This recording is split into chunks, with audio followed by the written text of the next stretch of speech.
Welcome to Rambam in Depth. Today we'll be discussing the Rambam Hilchas Kriat Shema Perek Beis Halacha Yud Gimel. The Rambam rules that if someone has a doubt, Nistapikim Kara Kriat Shema Eloi, has a doubt whether he read the Shema or not, Chayzer V'Keirei, he has to repeat the Shema.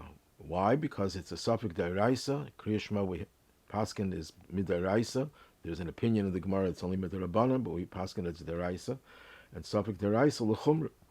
But then the Rambam adds, "Umevarech lefaneh ulachreha." You have to say the birchas Kriat Shema before and after. So the Rashba in a tshuva asked the question that the Rambam seems to be contradicting himself. In Hilchas Mila, Perek Gimel Halacha Vav, the Rambam paskins that if you circumcise an androgynous, the reason why you do the circumcision because he's a suffix zachar, suffix nikeva. It's a doubt whether he's a zachar, but sveiker deraisa l'chumra, you have to do the bris.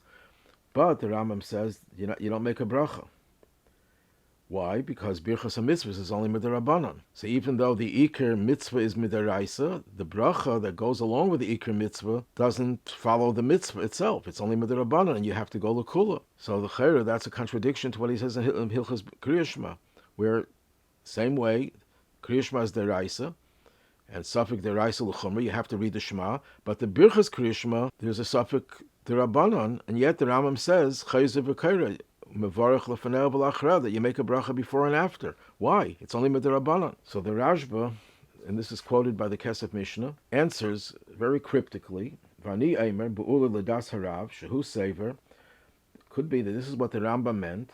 The mikara kach haisa takana, that from the very outset, this was the takana. This is what Chachamim were misakin. The chol shehu keireh chayiv likres, that anyone who reads the Shema has to read l'chatchila in b'cheiseha. So what does that mean? There's also a takana, when Chachamim made a takana, that if you do a bris, you have to make a bracha. There's a suffix and here's a suffix. What's the difference? So Rabbi Soloveitchik in his Sefer Yeshimas Shiurim Masechta Brachas Darvav is masber the Rashba in the following way. He says when we look in the Rambam, when he talks about birchas ha-mitzvahs, he compares it to birchas ha-nanin. Just like you have to make a bracha when you eat something, same way when you do a mitzvah, you have to make a bracha beforehand. What is the Rambam trying to say by comparing birchas ha-mitzvahs to birchas ha-nanin? So the comparison is that just like birchas ha-nanin, what is the reason for the bracha? The bracha is a matir. You're not allowed to eat something without asking Hashem for it. So by making the bracha, it's matir, you should be able to eat. But the bracha itself is not connected to the eating. The eating requires a bracha to be matir. The same way birchas ha-mitzvahs, you need a bracha to be matir doing the mitzvah. So it's not that the bracha is a chelik of the mitzvah, just like the bracha of food is not a chelik of the eating. It's an added to be matir the eating.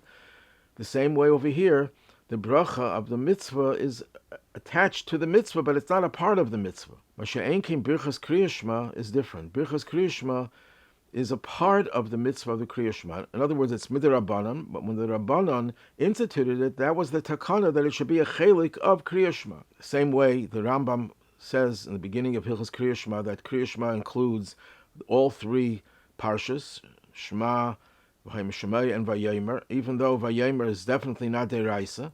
So the Kiryas Sefer says that it became a part of Kriat Shema. In other words, the Rabbanan didn't just add on something, connected it loosely. It's an integral part of Kriat Shema. The same way the bracha is an integral part of Kriat Shema. Rabbi Yoshe doesn't bring the Kiryas Sefer, but I think it might be a good comparison.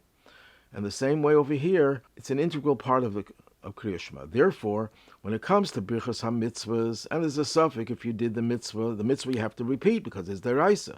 But the bracha is a separate entity, and that's only mid'arabanan. So you go l'kula, you don't make the bracha. Masha'enkin birchas Kriat Shema are appended and an integral part of the mitzvah of Kriat Shema.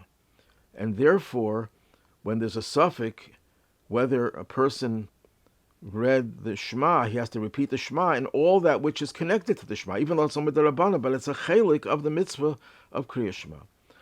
L'cheira, there's a stira to this Rashba, if this is how the Rashba himself holds, from another Tshuvas HaRashba, Simin Mem Zayin, where the Rashba talks about how Birchas Kriat Shema is not really a bracha of the mitzvah. The Alter Rebbe brings it in Tanya Perek Mem Tes, that it's not, Birchas Kriat Shema is not like a bracha of Birchas HaMitzvahs. You don't say Asher K'L'Shana B'Mitzvahs or Likris, it's a Shema. So it seems that Birchas Kriat Shema are less than a regular bracha. But the truth is that the Alter Rebbe himself explains, Pnimius HaYanim, that Birchas Kriat Shema are exactly the same theme as Kriat Shema. The idea is to show the love that Hashem has for us, which creates within us a love for Hashem. And that's what the brachas before Kriat Shema create, an atmosphere that creates the possibility for our saying of Kriat Shema should affect our Avos Hashem. So even though it's not like a Birchas HaMitzvahs, because we don't see Asher K'L'Shana B'Mitzvahs of Tzivanu, but nevertheless, it's mamish a chelik of Kriat Shema. It has the same underlying pnimius theme of Kriat Shema. And therefore, if there's a suffix in Birchas Kriat Shema, if you said the Shema or not, and you have to repeat the Shema, you also have to repeat the Birchas Kriat Shema.